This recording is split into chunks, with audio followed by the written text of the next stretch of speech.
네, 4.15 총선 공식 선거운동이 시작되고 첫 주말 여야는 최대 승부처 수도권과 부산, 충청 일대에 화력을 집중했습니다. 더불어민주당은 코로나19 방역을 강조했고요. 미래통합당은 조국 전 법무부 장관을 다시 소환했습니다. 종로에서 대선 전초전을 치룰 이낙연, 황교안 두 후보가 오늘 첫 1대1 TV 토론을 벌였는데 어떤 말이 오갔는지도 한번 보겠습니다. 21대 총선 권역별 판세, 오늘은 호남과 제주 지역을 분석해 보겠습니다. 정치와 어정용 김홍국 대진대 개건교수, 김형준 명지대 교수 두 분과 함께하겠습니다. 어서 오십시오. 네, 안녕하십니까. 자, 먼저 주말 유세 현장 더불어민주당부터 훑어보겠습니다. 당 지도부는 주말 동안 이천과 용인, 의왕 등 경기 남부 그리고 수도권 일대 격전지들을 돌면서 바람몰이에 나섰습니다. 이 자리에서 황교안 후보를 향한 비난을 자제해달라 이낙연 후보가 이렇게 얘기했는데 이거부터 한번 들어보시겠습니다. 황교안 대표 너무 미워하지 마세요. 그리고 저 이낙연도 너무 미워하지 마세요. 우리는 어차피 협력해서 나라를 구해야 될 처지입니다. 자, 다소 여유가 느껴지는 발언인 것 같기도 한데 이 반응이 문제였습니다.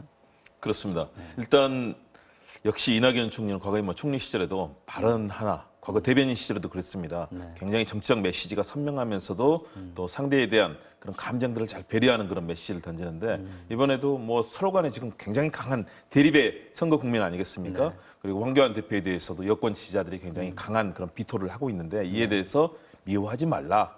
그리고 본인도 미워하지 말아달라라면서 큰 정치를 하는 그런 지도자상을 스스로 이제 제시하지 않았습니까? 다시 말해서 지금 이 두 사람 모두 대권 후보 1, 2위를 다투는 그런 큰 그림을 그리는 지도자들입니다. 그렇기 때문에 역시 통합의 정치라는 거 그리고 이후에 선거 이후까지 겨냥한 그런 메시지를 던진 건데요.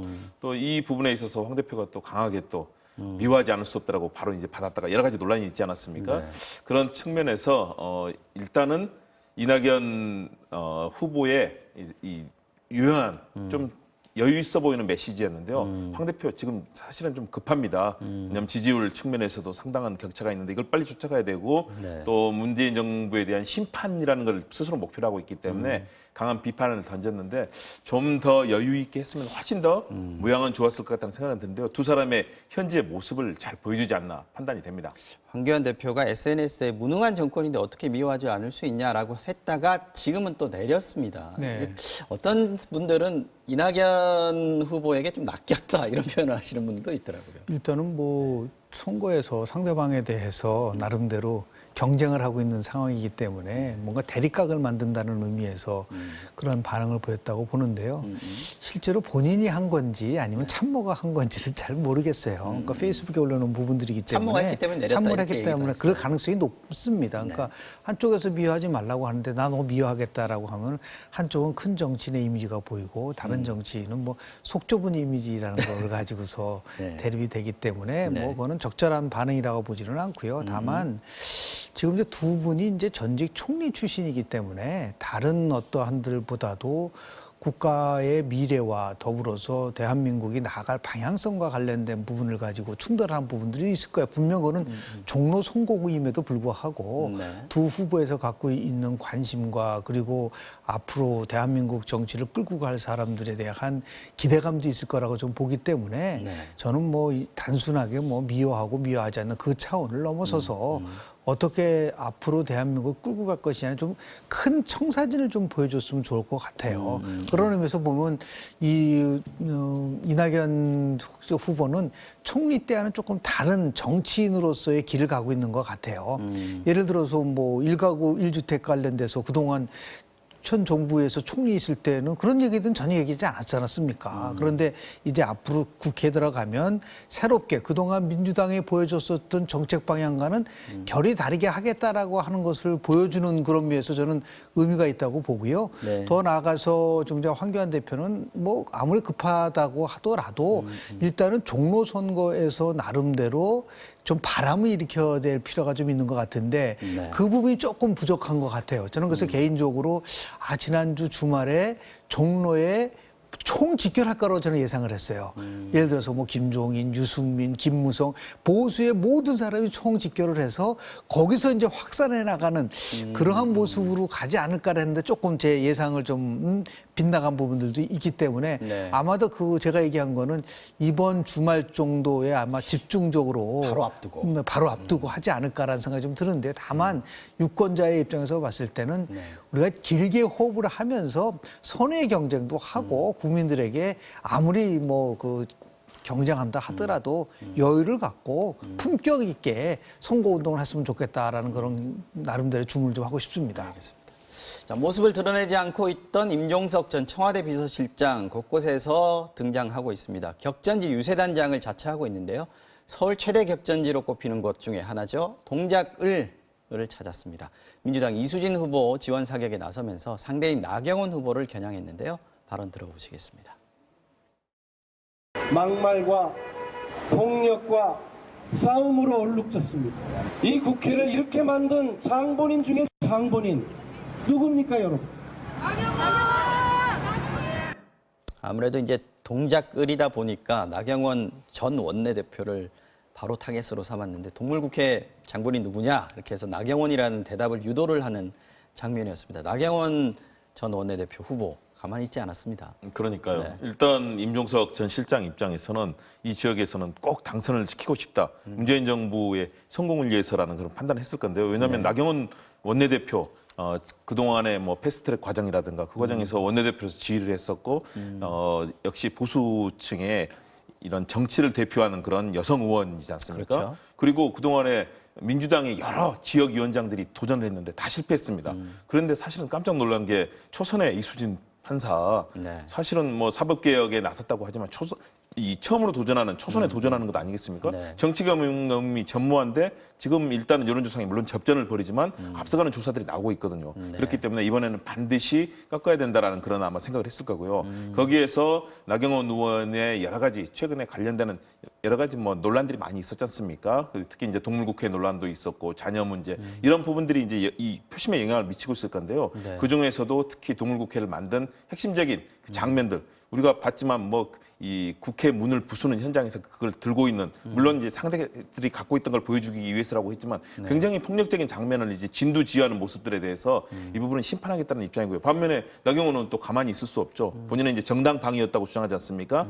그래서 적반하장도 문수다. 3년 동안에 대해서 반성해야 되는 거 아니냐라면서 이제 나경원 후보 같은 경우는 아주 강력하게 반발을 하고 나섰습니다.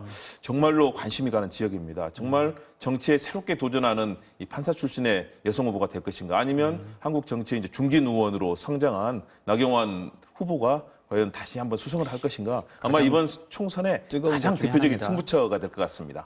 임종석 전 실장이 이제 돌아다니고 있는 부분에 대해서 어떻게 생각하세요? 지금 보면 고민정 광진을 그 청와대 대변인 출신이고 성남 중원의 윤영찬 전 국민소통 수석 거기도 지원 유세를 나갔고 뭐 자신과 개인적 연고가 있는 후보를 이제 도와주고 싶은 일단 거예요. 뭐 그렇게 인지상정이지 보인다. 않습니까? 선거 운동에는 두 가지 유형이 있습니다. 하나는 포지티브 운동이 있고 하나는 네거티브 운동이 있는데 임종석 지금 전 실장이 나경원 의원에서 대해서 하는 거는 전형적인 네거티브 선거 운동이라고 볼 수밖에 없는 거죠. 상대방에 대해서 저 상품이 나쁘니까 내 상품을 찍으라는 것보다는 내 상품이 좋으니까 내 상품을 찍으라는 게 포지티브거든요. 근데 집권 여당인 경우에는 네거티브보다는 포지티브가 더 맞지 않았었겠는가라는 생각이 좀 들고요. 두 번째는 뭐냐면 뭐 임종석 전 실장은 정치인으로서 우리가 분류를 해도 충분하지 않습니까? 그럼요. 네. 정치인은 자신이 한 말에 대해서 책임을 질 수 있어야지 저는 중요한 덕목이라고 보는데요. 통일운동입니까? 지금? 자기가 통일운동에 전념한다고 그랬었어요. 국민들 앞에서. 그리고 이번 선거와 관련돼서 마치 정치에서 멀어지겠다고 얘기를 했던 부분들이 저는 기억을 하고 있는데 뭐 그 말이 무색할 정도로 나와서 저렇게 선거운동을 한다고 한다면 아예 처음부터 그런 말을 하지 말든지. 이미 정치권에 등장을 정치에 했으니까 등장했으니까. 이제. 네. 그래서 제가 정치인의 말에 대해서는 책임을 질 수 있는 모습을 보여줘야 되는데 그런 면에서 보면 조금 아쉬운 부분이 있습니다. 물론 자신이 선거운동하는 거는 뭐 언제나 할 수가 있는 부분들도 있고요. 그리고 뭐 여하튼 초대 비서실장이니까 문재인 정부 심판에 대해서 그렇지 않다, 우리 정부 잘했다라는 것을 보여주기 위해서 하는 부분들도 있는 부분도 있는데요. 동물국회 만든 것을 비판을 하면서 동물국회 만들어진 선거법이 지금 어떻게 됐죠? 엉망진창이 돼가지고 지금 비례정당이 모든 국민들로 봐서 어떻게 저런 위성정당이 만들어졌느냐, 도대체 왜 선거법을 만들었느냐, 그렇게 정치개혁을 얘기하고 더 나아가서 선거법을 통해서 새로운 정치를 보여준다고 했는데 가장 피해를 본 거는 정의당 아닙니까? 같이 얘기를 해서 몰래 만들어 놓고 저렇게 하면서 그러던 책임은 전혀 지지 않고 뭐 동물국회 만든 장본인에 대해서만 비판을 한다는 거, 그거에 대해서도 반성할 부분은 분명 물론 청와대와 국회는 다른 영역이라고 한다 하더라도 그래서 저는 오히려 임명석 실장이 자신이 한 말에 대해서 책임지는 모습을 좀 보여주는 게 더 낫지 않을까 생각을 좀 합니다. 알겠습니다. 자, 이번에는 미래통합당 선거 유세 한번 보겠습니다. 주말 동안에 부산 또 충청권 집중 공략에 나섰습니다. 조국 전 장관을 다시 소환을 했고요. 정권 심판에 대한 발언 수위를 높였습니다. 김종인 총괄선대위원장의 발언 들어보시겠습니다. 조국을 살릴 거냐, 대한민국의 경제를 살릴 거냐. 여러분들 보시기에도 무엇이 우선해야 된다고 하는 것은 삼척 동자도 다 잘 알 겁니다. 네, 원래 청합당 같은 경우에 최근에는 정부 코로나 대책 비판하는데 좀 열을 올렸었습니다. 근데 그게 좀 잘 안 통하는 것 같다, 이런 판단을 한 것 같아요. 조국 그러니까요. 얘기를 꺼내고 있습니다. 전형적인 선거 프레임이죠. 현재까지 진행이 됐던 코로나19 사태에서 네. 역시 현 정부에서 일어났기 때문에 이 정부를 좀 몰아붙이는 방향으로 간다면 아무래도 역시 국민들의 지지를 얻을 수 있을 거라는 판단을 했었는데요. 초기에 그런 흐름들 속에서 경제 문제, 또 코로나 이 대응에서 방역의 실패, 네. 또 뭐 이런 얘기를 계속 꺼냈는데 사실상 국민들께는 그런 흐름이 전혀 반영이 되지 잘안 않는 흐름입니다. 먹히는 왜냐하면 방향입니다. 도리어 문재인 대통령의 지지율은 지금 날마다 나오는데 계속 지금 최고치를 계속 경신하고 있어요. 지금 네. 최근의 흐름 속에서는요. 네. 그런 흐름 결국 국민들께는 그것이 통하지 않는다. 그렇다면 결국은 조국 전 장관에 대한 과거의 이제 불공정 논의 그 부분에 있어서 분명히 여권이 부담이 가는 측면이 있거든요. 그래서 이 문재인 정부와 여권에 대해서 조국 전 장관을 끌어들임으로써 말은 개혁과 또 변화를 외쳤지만 실제로는 조국 전 장관을 통해서 드러났던 이런 불공정한 사회 문제 그리고 집권층의 여기에 대해서 책임을 지지 않는다는 그런 프레임을 끌고 들어가겠다는 이제 전략인데요.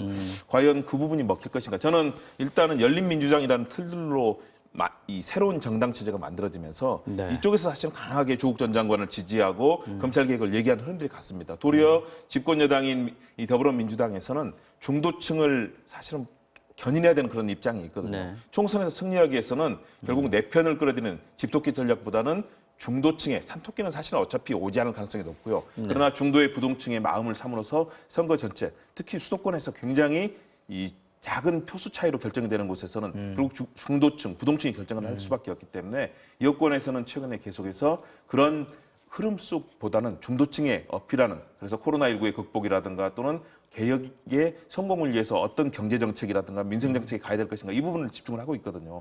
그런 의미에서 일단은 김종인 위원장을 중심으로 해서 조국 프레임을 걸기는 시작했는데 사실은 시간이 너무 사실은 저는 많이 남지 않았다. 그래도 총선에서 중도층 공략을 하기에는 미래통합당으로서는 가장 잘 먹히는 카드를 꺼내든 거 아니냐, 이런 생각이 듭니다. 일단 이제 중도층은 이제 크게 세 가지를 보고 움직이는 경향이 있습니다. 제일 첫 번째는 어느 정당이 개혁적인 모습을 보여주고 있느냐라는 부분하고요. 네.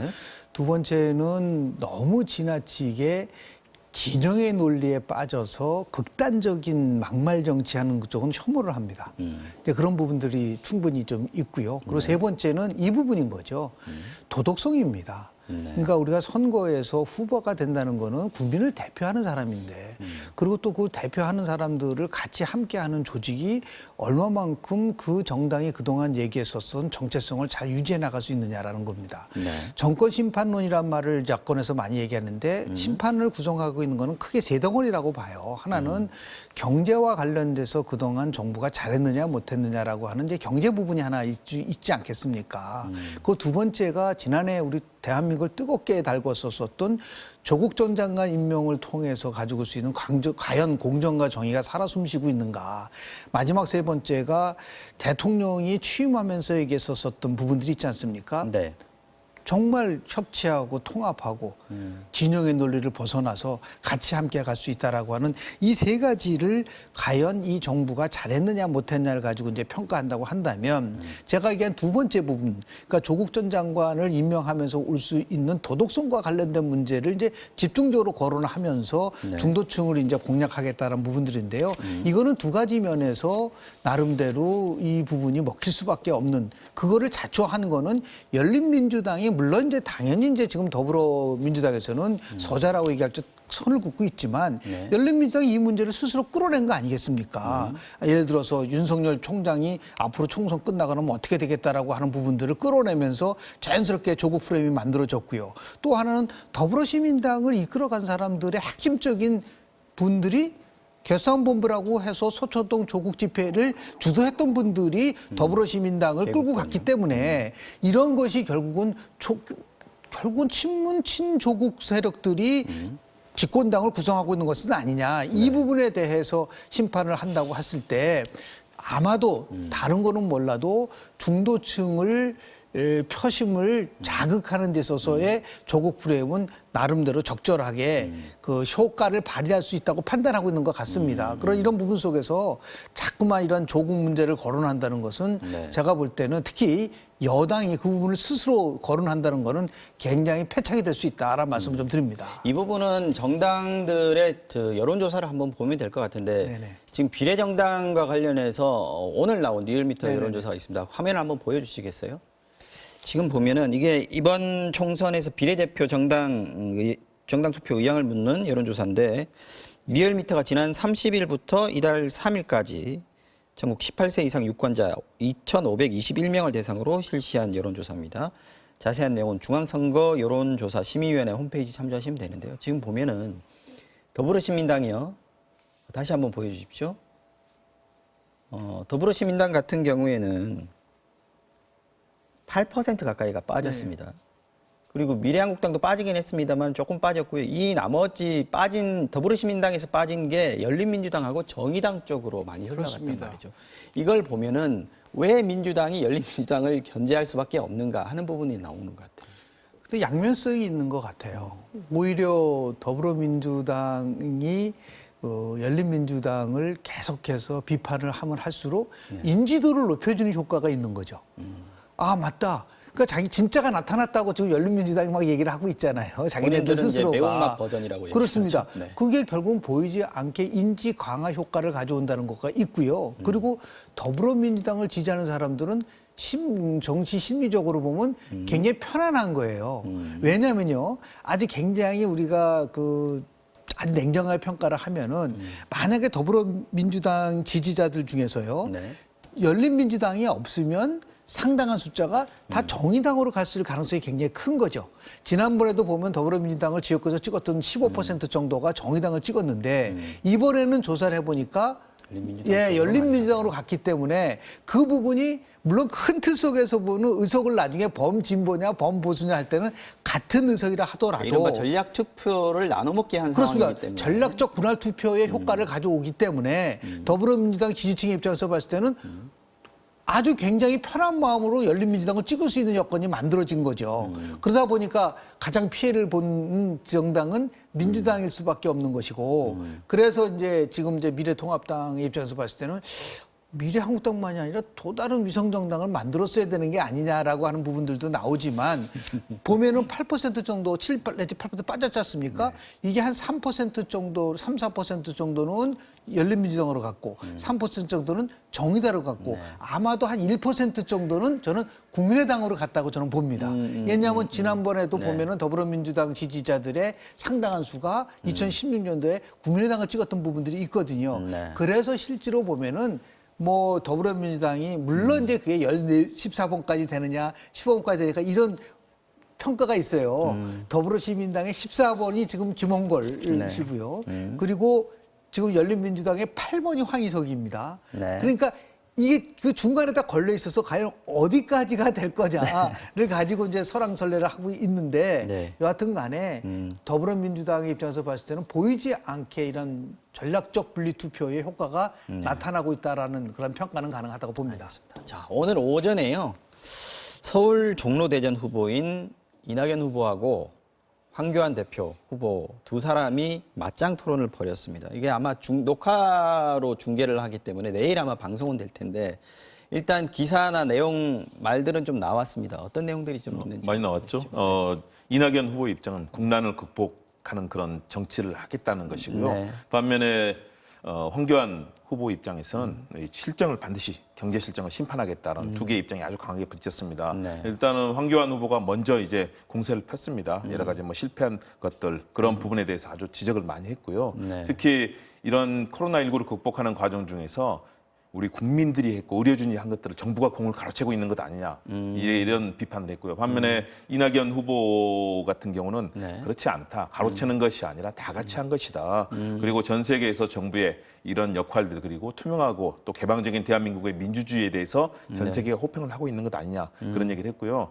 특히 이제 코로나19 관련해서 지원 비상 긴급한 지원금 문제에 대해서 네. 황교안 후보 같은 경우는 최근에 이제 개인당 50만 원씩 지급하자는 얘기를 내지 않았습니까? 이에 대해서 이낙연 후보는 비판을 했습니다. 황 대표 입장이랑 당이 왜 이렇게 오락가락하느냐? 처음에는 추경 안 된다. 그리고 네. 국민의 뭐 세금 속에서는 안 된다. 여러 가지 그런 비판을 하다가 나중에는 또 정부에게 주는 방안까지 오락가락하는 것 아니냐 이런 비판을 했고요. 황교안 후보의 경우는 그러나 국민을 위해서는 지금 비상시국이기 때문에 해야 되는 것이다라는 입장을 내놓았는데요. 서로 간에 그런 입장이 부딪혔고 네. 서로 간에 큰 인물, 미래를 바라보는 그런 정치 지향에 대해서 보수의 입장에서 또 진보의 입장에서 그리고 정권을 심판하겠다는 이 야당 후보의 입장과 이 정부의 성공을 이끌겠다는 여당 후보의 입장이 서로 팽팽하게 부딪힌 그런 토론으로 판단이 사실 됩니다. 두 분의 토론을 뭐 종로 후보들의 격돌이다 이렇게 보는 사람은 아무도 없을 거예요. 그러니까 좀 아쉬운 부분은요. 이번에 이제 위성정당이 만들어지면서 그 거대 두 정당이 미래통합당과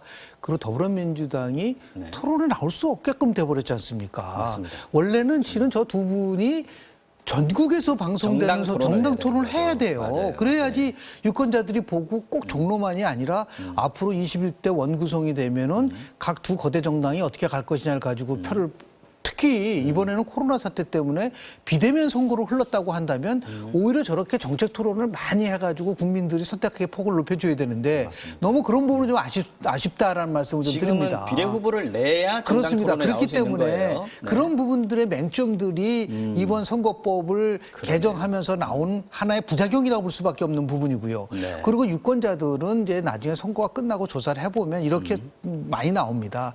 인물을 보고 찍었느냐, 정당을 보고 찍었느냐, 정책을 보고 찍었느냐라고 보면 그동안은 인물을 보고 찍었다라는 게 가장 많이 나오고요. 그다음에 이제 정당 한 25%, 30 총선은 나오고. 인물 대결로 그렇습니다. 많이 흐르는데. 그런데 이번에는 조사를 해보니까 중앙선관위가 조사를 해보니까 인물보다는 정당을 보고 찍겠다라는 그 비율이 굉장히 높게 나왔어요. 네. 그러면 당연히 정당이 자신들의 관련된 것들을 내세워줘야에도 불구하고 선거법상 지금 거대 정당은 이걸 할 수가 광고도 못하고 네. 그리고 저런 식으로 토론도 못한다는 이게 절름발이지 선거가 됐다는 데 대해서는 이 부분은 분명히 거대 정당을 포함해서 아쉬운 부분들이 있다라는 말씀을 좀 드리고요. 네. 그러나 선거가 가까이 오면 항상 남의 쪽에 있는 거를 접근을 하는 부분들이 많아요. 2012년에 박근혜 당시의 후보가 편안한 경제민주화를 가겠다, 맞춤형 복지를 하겠다. 이건 원래 진보의 어젠다 했었거든요. 지금 황교안 대표는 지금까지는 뭐 현금 살포도 안 된다고 얘기를 하다가 아니다 이거 전 국민 50만 원을 주자. 왜 그러냐면 정부가 70%에 대한 얘기를 했지만 지급 기준이라는 것이 굉장히 모호하지 않습니까? 이 부분에 대해서도 좀 이제 공격할 받을 수 있는 포인트가 있으니까 그것을 이제 황교안 대표가 아마도 빨린 속도로 이 부분을 이제 공격을 한 것이 아닌가. 물론 중요한 거는 그럼 재원을 어떻게 조달할 거냐. 네. 정부의 문제는 문제 남아 있습니다. 네. 또 마찬가지로 이제 이낙연 지금 그 후보 같은 경우는 일가구 일주택자에 대해서 종부세를 이제 감시하는 거는 아마 서울과 강남권을 겨냥한 저는 공약이라고 보거든요. 단순한 종로만이 아니라고 봅니다. 그러니까 결국은 상대방이 그동안 보수가 얘기했었던 감세 정책과 맥을 같이 한다고 한다면 여야 두 후보 모두 다 자신 진영을 넘어서는 그러니까 결국은 우리가 모두에 말씀드린 중도층을 공략하는 중도 선점을 누가 하느냐에 따라서 승패가 가늠나기 때문에 문제는 차분하게 총선이 끝나고 나서 재원에 대한 문제, 실현 가능성의 문제 등등을 같이 함께 고민해야 될 시간을 가져야 될 거라고 저는 봅니다. 자,